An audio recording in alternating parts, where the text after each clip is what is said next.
Comment créer une liste de courses automatique à partir d'un tableau croisé dynamique? Bonjour à tous, c'est Alex d'excelformation.fr et pour ce nouveau chapitre de notre formation dédiée à l'apprentissage des tableaux croisés dynamiques sur Excel, je vais vous montrer comment utiliser la planification de repas à la semaine afin de pouvoir générer automatiquement une liste de courses des différents ingrédients. Pour cela, nous allons bien entendu utiliser un tableau croisé dynamique qui va aller chercher les informations automatiquement, ce qui nous permettra de récupérer un état dans lequel nous aurons tous les éléments nécessaires pour les repas de la semaine. Alors vous trouverez très régulièrement de nouvelles vidéos sur la chaîne, alors pensez à vous abonner et surtout à activer la clochette de notification afin d'être sûr de ne manquer aucune astuce et de devenir rapidement un pro d'Excel.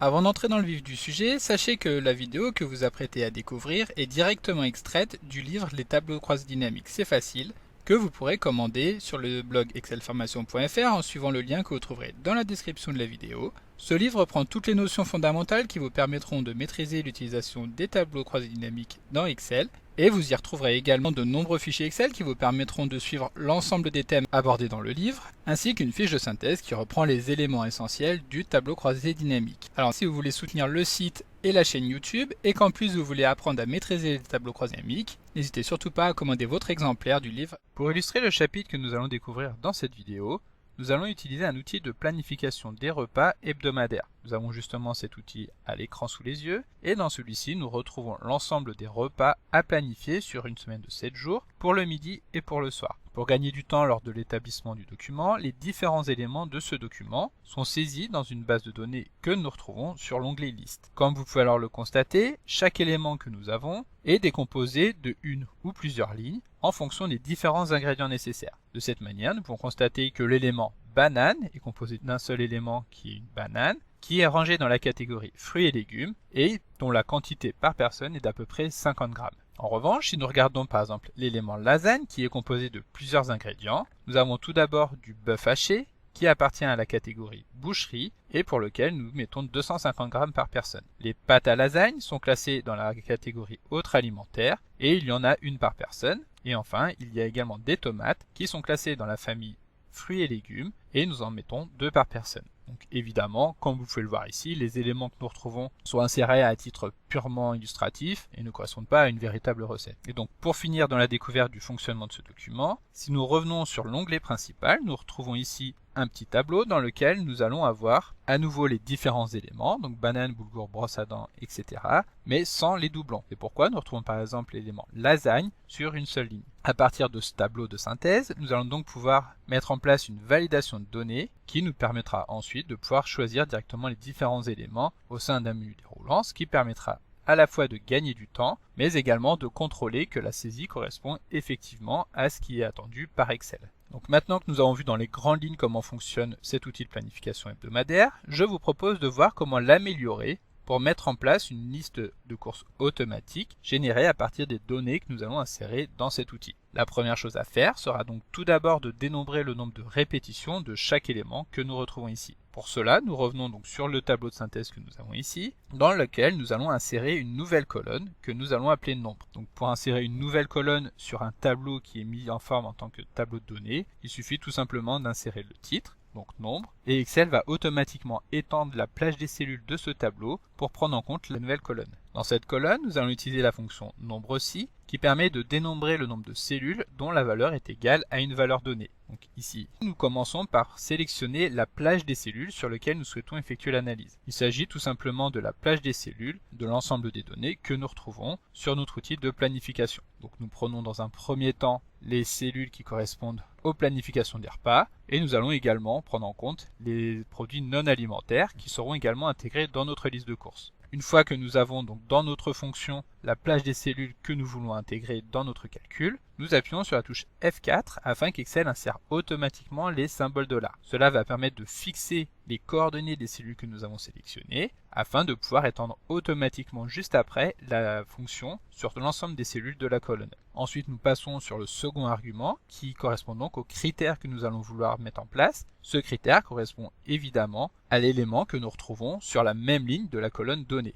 Donc ici, nous cliquons sur banane et nous validons la formule en appuyant sur entrée. comme je vous l'expliquais juste avant, automatiquement Excel va alors étendre la formule sur l'ensemble des cellules de la colonne. De cette manière, nous pouvons constater que la plupart des éléments ne se retrouvent qu'une seule fois dans notre liste, sauf les frites par exemple et les fromages blancs. Donc en effet, si nous regardons dans notre base, nous allons pouvoir constater que nous avons prévu des frites le mercredi midi, ainsi que le samedi midi. Une fois que nous avons donc mis en place ce dénombrement des éléments, nous allons pouvoir le reporter dans le tableau de synthèse des ingrédients en créant une nouvelle fois une colonne que nous allons appeler encore une fois nombre. Donc nous nous plaçons tout à droite du tableau, nous tapons le nom de la colonne, donc nombre, et nous validons. Ici, pour récupérer ces éléments, nous allons utiliser la fonction SUMSY qui va permettre de récupérer les valeurs de la colonne. Donc ici, le premier élément correspond à la plage sur laquelle nous allons vouloir effectuer notre test. Il s'agit ici de la colonne données de notre tableau, pour lequel nous allons vouloir contrôler que les éléments correspondent avec la colonne menu de ce premier tableau.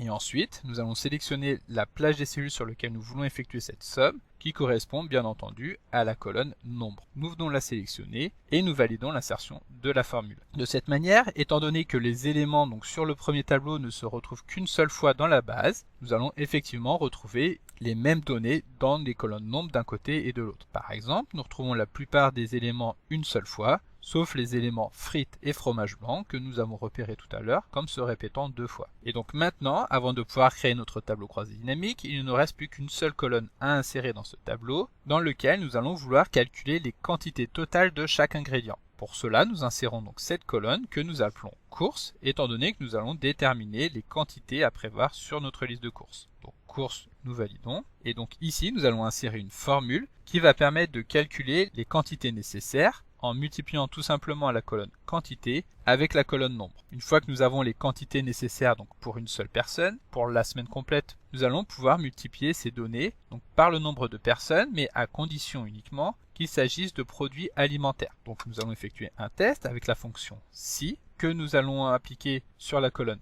catégorie et nous allons vérifier si la valeur de cette colonne est égale à non alimentaire. Lorsque effectivement la valeur est fixée sur non alimentaire, alors dans ce cas nous n'allons prendre qu'une seule quantité. En revanche, il s'agit d'un produit qui n'est pas non alimentaire, c'est-à-dire un produit alimentaire. Alors nous allons multiplier le résultat que nous avons ici, donc quantité par personne fois nombre, par le nombre de personnes qui font partie de la famille. Nous cliquons sur la cellule F6 et nous appuyons sur F4 afin de fixer les coordonnées de cette cellule. Nous fermons la parenthèse et ensuite nous pouvons valider. Donc si nous regardons le calcul effectué par Excel, pour les bananes par exemple, nous avons vu qu'il fallait 50 grammes par personne, qu'il n'y avait qu'une seule fois au cours de la semaine où nous allons consommer des bananes, et donc 50 fois 4 est égal à 200. Si nous regardons un autre exemple, donc par exemple les frites, nous avons vu que nous en mangeons 2 fois dans la semaine, nous sommes 4, donc ça fait 8 doses. 8 doses 220 grammes sont égales à 960 grammes pour la semaine complète et pour les 4 personnes. Et voilà, donc notre travail préparatoire est maintenant terminé et nous allons pouvoir construire notre liste de courses à partir d'un tableau croisé dynamique. Pour cela, nous allons utiliser la même méthode que nous avons vue déjà à de très nombreuses reprises au cours de cette formation dédiée à l'apprentissage du tableau croisé dynamique. Pour cela, nous sélectionnons n'importe quelle cellule de notre base, nous nous rendons dans le menu Insertion afin de cliquer sur Tableau croisé dynamique. Excel nous affiche alors une fenêtre dans laquelle nous allons pouvoir laisser des options par défaut, c'est-à-dire que nous allons vouloir utiliser comme source de données le tableau liste ingrédients, donc qui est le tableau dans lequel nous avons sélectionné une cellule, et nous allons également vouloir que ce tableau croisé dynamique soit inséré sur une nouvelle feuille. Cela étant fait, nous cliquons sur OK, et Excel va automatiquement nous insérer ce tableau croisé dynamique. Nous allons donc pouvoir alimenter celui-ci en faisant glisser tout simplement les éléments que nous avons ici dans les différentes zones. Donc tout d'abord, nous allons vouloir que les éléments que nous allons faire figurer dans ce tableau soient classés par catégorie. Nous allons glisser l'élément catégorie dans le champ ligne. Ensuite, nous allons afficher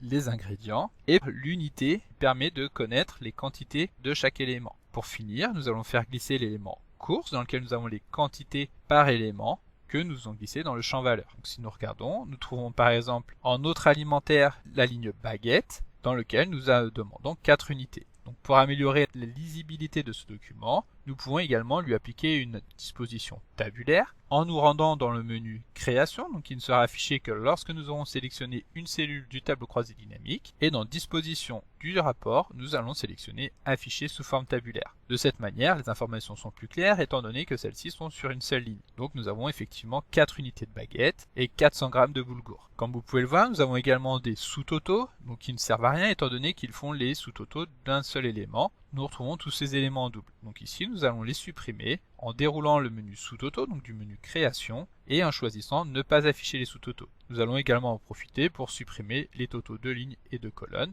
qui ne seront pas utiles dans ce cadre-là. Et donc voilà, notre liste de courses est maintenant terminée. Si nous regardons celle-ci, nous pouvons constater que certaines lignes vont apparaître avec 0 quantité. Il s'agit par exemple du cas des tranches de poulet qui figurent dans la liste de données mais que nous n'avons pas sélectionnées pour la semaine en cours. Donc pour les faire disparaître, nous allons tout simplement appliquer un filtre en déroulant le menu de tri et de filtre de la colonne ingrédients et nous allons sélectionner un filtre s'appliquant aux valeurs. Ici, nous allons choisir de n'afficher que les valeurs qui sont supérieures à 0. De cette manière, lorsque nous allons valider, toutes les lignes à 0 vont disparaître de notre liste de courses. Ensuite, nous pouvons mettre en forme les nombres donc, afin que les données soient plus lisibles. Donc, pour cela, nous effectuons un clic droit au sein de la colonne courses et nous choisissons format de nombre. Ici, nous allons choisir un nombre, donc sans décimale, mais en utilisant par contre un séparateur de milliers. Si nous validons, donc nous pouvons constater que les données sont déjà plus lisibles. Voilà, donc maintenant que notre tableau croisé dynamique est terminé, voyons comment ajouter un élément sur le semainier. Et donc pour pouvoir utiliser un nouvel élément, la première chose à faire, si celui-ci n'a pas déjà été créé, va être de l'insérer dans notre liste. Donc pour cela, nous revenons tout en bas et nous allons créer cet élément, donc en insérant les différents éléments. Donc ici, nous avons un smoothie dans lequel nous allons avoir besoin de pommes, les pommes qui sont évidemment des fruits et légumes, et dans notre smoothie, nous allons en mettre 100 g, donc 100 GR. Ensuite, nous allons insérer 50 g de bananes, donc fruits et légumes également. Donc petite astuce au passage, pour dupliquer automatiquement le contenu de la cellule située juste au-dessus, il suffit d'appuyer sur les touches CTRL et B. Et ici, nous allons insérer 50 g de bananes. Et donc pour finir, le dernier élément que nous allons insérer seront des fraises qui appartiennent à la catégorie fruits et légumes, et nous allons également insérer 500 g pour notre smoothie. De cette manière, le fait d'avoir créé donc le smoothie dans notre base fait que nous allons pouvoir l'insérer automatiquement dans notre semainier. Donc, par exemple ici en tant que dessert du samedi midi. Pour cela, nous déroulons notre menu déroulant et nous choisissons tout simplement smoothie. Si nous revenons dans notre tableau croisé dynamique, que nous nous rendons dans les fruits et légumes, nous pouvons constater qu'il n'y a ici aucune fraise. En revanche, si nous effectuons un clic droit sur le tableau croisé dynamique et que nous choisissons de l'actualiser, les fraises vont automatiquement apparaître. Et ici, nous aurons besoin de 200 g de fraises, étant donné qu'il y a 50 g par dose pour notre smoothie et qu'il y a 4 doses au cours de la semaine. Donc comme d'habitude, vous pouvez télécharger le support de secours en suivant le lien que vous trouverez dans la description de la vidéo. Si la vidéo vous a plu, n'oubliez pas de la liker et de la partager à vos collègues et amis sur l'ensemble de vos réseaux sociaux. Et vous pouvez également me laisser vos impressions dans l'espace des commentaires, je lirai chacun d'entre eux et y répondrai avec plaisir. Évidemment, si ce n'est pas encore fait, abonnez-vous à la chaîne pour ne manquer aucune astuce. C'est également très important pour m'aider à gagner en visibilité afin de pouvoir développer la chaîne et continuer de vous proposer des tas de nouvelles vidéos. Merci d'avoir suivi cette vidéo et à très bientôt pour un prochain tuto.